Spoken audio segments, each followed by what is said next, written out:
pays de distraction. Oui, sur les réseaux sociaux, on retrouve les haineux, les blagueurs. Ailleurs, on a des vrais blogueurs. Regardez le Bangladesh. Comment la première ministre a pris la fuite. Pourquoi? Parce que les blogueurs ont fait un bon travail. On peut citer beaucoup d'autres pays. Regardez le Nigeria aujourd'hui. Tinubu est sur les braises parce que la population et les blogueurs ont mis leur plateforme en contribution pour dénoncer la vie chère. Mais quand vous arrivez au Cameroun, vous avez les blagueurs qui sont les blogueurs qui passent leur temps à protéger ceux qui détruisent même l'économie. Ceux qui ne veulent pas faire quelque chose. J'ai un ami qui m'a appelé en France, qui m'a parlé d'un ministre des Jeux Olympiques, qu'il a trouvé dans un supermarché en France en train de gaspiller l'argent des contribuables. Je ne vais pas citer le nom parce qu'il n'a pas voulu que je le fasse, donc je ne cite pas le nom de ce ministre, mais suivez bien mon regard. Celui qui a dépensé à peu près 1 milliard pour cette expédition avec 0 médaille. Donc, vous avez des gens comme ça qu'on protège dans un pays normal. Et ceux qui sont en train de souffrir prétendent protéger certaines personnes qui ne souffrent pas. Je vais vous prendre un exemple, les amis. La convention collective au Cameroun, à ce qui concerne la presse, n'a jamais été implémentée. Donc, tout est là, en désordre comme ça. Les journalistes ne sont pas respectés, la presse n'est pas respectée au Cameroun. Mais certains acteurs de la presse camerounaise sont responsables de ce problème. Parce que quoi, les amis? Ils regardent beaucoup plus l'intérêt personnel que l'intérêt général. C'est un problème réel. Et le pouvoir, le RDPC, le parti obèse, a compris cela. Donc, il capitalise sur cet état de choses. Et vous avez la place ou l'espace cybernétique qui devait jouer aussi un rôle pour éduquer la masse, hein, pour mettre la pression sur les pouvoirs publics. Mais qu'est-ce qu'ils font aujourd'hui? Ils sont dans les réunions où ceux qui sont au pouvoir les donnent de l'argent pour pouvoir se taire. Donc, ils prennent l'argent et ils entrent dans la distraction. Regardez, on a parlé des Jeux Olympiques, les amis. Et vous parlez de multiples scandales au Cameroun. On a parlé des Jeux Olympiques. Regardez les blocs. Personne ne parle de ça. C'est-à-dire qu'ils sont dans la distraction. Tantôt, ils sont en train de trouver les responsables ailleurs, alors qu'il y a un ministre de sport qui était le chef de cette délégation qui dit que c'est lui et tout ça, qui a parlé de la qualité des athlètes. Et on est rentré avec 0 médaille, à peu près 1 milliard dépensé.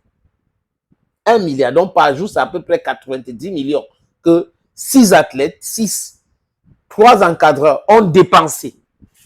Qui est dupe? Ils sont payés pour ne pas parler des choses importantes. On le sait. I don't have time, you know, because what I'm doing here, I'm doing it for justice sake. Because my children are going to watch this tomorrow. My great-grandchildren are going to watch this tomorrow. And they will know that my grandfather, my father was fighting against injustice. That's clear. The others might do what they want to do. It is not my cup of tea. What I'm doing is I'm doing my own thing so that history should have it that I did this. Is that me? This is your Bamenda man. This is your Ekuna man. This is your Ngi man.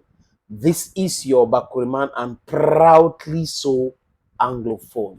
Proudly Anglophone. No shaking. Yes. With the sofa, we know. No mind. No mind. Read my lips. Les amis, au Cameroun, on a beaucoup de scandales. Et quand vous regardez, surtout la presse cybernétique, je ne parle pas de presse papier, parce que la presse papier fait son travail.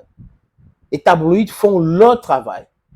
Et ils ont titré, mais la presse cybernétique devait amplifier cela pour que ça fasse bouger la classe politique pour mettre la main sur ces prévaricateurs. Mais non! Ils ont l'audience. Avec un clic, on peut toucher 1 million de personnes, 2 millions de personnes. Mais ils ne le font pas. Pourquoi? Parce qu'ils mangent de là-haut. Il y a des détourneurs. Les détourneurs, là, leur donnent de l'argent. Donc, la bouche qui mange ne parle pas. Et les mains qui reçoivent de l'argent n'écrivent pas. C'est de ça qu'il est question. Ils sont des charlatans. Et les apôtres de la mauvaise gouvernance. Et vous voyez combien on les donne? 5 000, 20 000 pour écrire un article, souvent 100 000 par mois. Et ils prennent cela, ils oublient qu'ils ont un cerveau. On doit les demander comment, dans quelle langue, en Bakore, en Gui, d'allumer leur cerveau. Light your brains. Light your brains. Le stade Lolembe, jusqu'à aujourd'hui, là, jusqu'à présent, là, le complexe n'est pas encore livré. Le complexe Olembe n'est pas livré. L'hôtel 5 étoiles est où? D'autres infrastructures sont où, les amis? 250 milliards. 250 milliards. Qui était le patron de ce projet? C'est le Task Force. Et celui qui gérait, c'était qui? Le MINSEP, donc M. Nassis Mouele Kombi. 250 milliards. On en est où avec cela, les amis? Ils n'en parlent pas. Ce n'est pas intéressant. 250 milliards. Kangate, ils n'en parlent pas. Autant de milliards aussi. Autoroute Douala-Yaoundé. Combien de kilomètres ont été bitumés jusqu'à présent? Pour combien? 300 milliards. Le pont bascule de Kribi, à peu près 60 milliards. De Tansen jusqu'à 60 milliards. Donc, on a des projets comme ça avec autant de milliards éparpillés partout. Et ça n'intéresse pas les gens qui passent leur temps à faire du éto-baching. Voilà les sujets concrets, importants. Ils ne veulent pas parler de ça. Parce que leurs parents sont concernés par ces différents scandales. Donc, les gars protègent leurs parents. Je vous exhorte, vous qui regardez les vidéos que ces gens-là font, les posts et autres, les poser cette question. Les 250 milliards par-ci, 300 milliards par-là, 60 milliards, 30 milliards, c'est pas important, c'est pas si important que ça. Et au Cameroun, les amis, les gens devraient savoir, c'est-à-dire qu'ils devraient savoir que le Cameroun les appartient tous. Donc, du coup, le gouvernement qui signe les contrats avec certaines sociétés devrait communiquer sur ces contrats. Mais non, il n'y a pas de communication, ça ne les intéresse pas. C'est de venir demander à une association de publier son contrat, qui sont vraiment, c'est des professionnels. L'Africafoot doit publier le contrat. Quand est-ce que ces mêmes gens-là ont demandé à Paul Biya et ses ministres de publier les contrats qui les concernent? Parce que c'est le bien commun. La Fédération camerounaise de football, c'est une association privée qui a ses membres. Donc, si les membres ont vu le contrat, un point, c'est tout. Ce n'est pas la place publique. Donc, ceux qui ont une certaine connaissance de droit savent que ce n'est pas possible. C'est confidentiel. On ne peut pas publier à la place publique. L'Africafoot peut donner quelques éléments du contrat, mais pas tout. Il n'y a aucune obligation de le faire, les amis. Et s'il y a les gens qui peuvent se plaindre et qui ont le droit de se plaindre, ce sont les acteurs, c'est le COMEX, le comité exécutif de la fédération. Pas autre chose. Pas ces blagueurs qui disent qu'ils sont des blogueurs. Pas ces jouisseurs qui disent qu'ils sont des influenceurs. Pas ces jouisseurs qui disent qu'ils sont des activistes. Pas ces extrémistes qui pensent que, qui parlent du changement. Oui, pas eux, les amis. Donc, je vous parle des choses concrètes. Au stade Olembe, combien? Autoroute Douala-Yaoundé, combien? Sans glutiner, combien? Pont bascule Kribi, combien? Allons, Kangate, combien? Covid Gate, combien? Les amis, le clou, c'est 7 milliards. 7 milliards que Glencoe a donné à certains individus au Cameroun.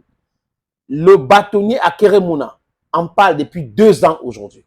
Ce n'est que le 2 août que la SNH a dit qu'on a porté cette affaire au niveau du TCS depuis 1 an et tout. On est en train d'attendre parce qu'ils savent qu'il y a un procès le 10 septembre. Donc, dans quelques jours, à Westminster, donc les tribunaux anglais veulent voir clair dans cette histoire. Donc, ils commencent à communiquer. Vous voyez, on est trop dans la distraction. Mais si c'est pour parler des Samuel Eto'o-Fils, ils sont très forts. Parler de Glencoe, ça les dépasse. Ici, nous parlons de tous ces sujets. Vous pouvez consulter, vous allez voir. Parler de Covid Gate, ça les dépasse. Il y a une société au Cameroun qui avait donné les sacs de riz. Les gars ont détourné. Ils sont incapables de demander la destination de ce riz-là. Le stade d'Olembe, le complexe Olembe, ce n'est pas encore livré. Ils sont incapables de demander des comptes. Covid Gate, incapables de demander les comptes. Donc, vous voyez, la plupart qui sont là, ils polluent l'espace cybernétique en disant on est des blogueurs, nous avons les blogs. C'est des blagueurs. C'est-à-dire qu'ils réfléchissent avec leur ventre. Et certains patrons de presse, des radios et autres, les amis, certains sont des blagueurs. Ce sont des gens qui n'ont jamais été sérieux dans leur vie. Ils ne peuvent pas être sérieux. Donc, ils amplifient cette distraction-là. Et le concret, on ne parle pas. Donc, les gens ont parlé des choses concrètes pour que la vie des gens change. Mais ils sont en train de plonger le peuple et les esprits faibles toujours dans la distraction. Samuel était le contrat de One Sport, le contrat de ceci, le contrat de cela, toujours dans la distraction, les amis. Thank you, friends, for always watching videos on this platform. This is your humble servant, the very necessary Senator Cletus. Il y a un terrain à vendre à Bonapriso, 560 mètres carrés. Si vous êtes intéressé, contactez-moi. Regardez cette petite vidéo. Opportunité en or à Douala, terrain à vendre, 560 mètres carrés. Vous voulez construire un centre commercial, un hôtel, vous voulez construire votre propre maison à vous, vous voulez ouvrir une station de service, c'est à vendre, les amis. Je répète encore, c'est à vendre, ce terrain. Voilà donc l'opportunité que je vous présente là. C'est 560 mètres carrés, je répète. Et le terrain est titré. Nous allons vous laisser le temps de vérifier, parce que c'est très important. Donc, ce n'est pas le genre de terrain où il y a un problème. Non, non, non. C'est en plan Bonapriso, à côté de la route. La route ceinture ce terrain. D'un côté, il y a une route en pavé. De l'autre côté, c'est une autre route bitumée. C'est abordable le prix, hein, donc on peut discuter du prix. Si vous êtes intéressé, appelez-moi à travers les deux numéros que vous voyez à l'écran là, 6 80 87 37 37 ou le 6 96 17 60 34. Et les numéros, le premier numéro passe sur WhatsApp, donc vous pouvez nous envoyer un WhatsApp ou vous nous appelez simplement. Et l'autre numéro, c'est uniquement par appel simple, les amis. Donc, voilà donc cette opportunité que j'ai décidé de partager avec vous. Contactez-moi si vous êtes intéressé.